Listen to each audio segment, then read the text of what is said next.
سلام الله عليكم متابعي قناة سبورت المساكين. في هذا الفيديو سنتعرف على موعد وتوقيت والقنوات الناقلة لمباراة نادي الشرطة العراقي أمام نظيره نادي باخ التكور في دوري أبطال آسيا للنخبة 2024-2025 الجولة الثالثة.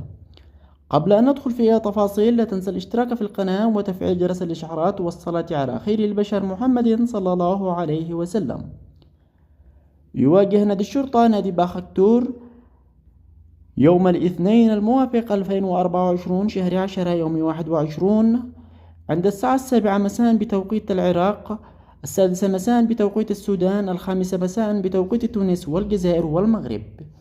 واللقاء يقام في العراق. أما عن القنوات الناقلة فالمباراة منقولة على قناة بين سبورت وعلى قناة الكأس وعلى قناة الرابعة وعلى قناة أبو ظبي الرياضية آسيا وعلى قناة اس سبورت السعودية. وعن المعلقين إلى الآن غير معروفون. ويقع نادي الشرطة في الترتيب التاسع برصيد نقطة من أصل المباراتين، ونادي باخ التكور لا يوجد لديه نقطة من أصل مباراة واحدة.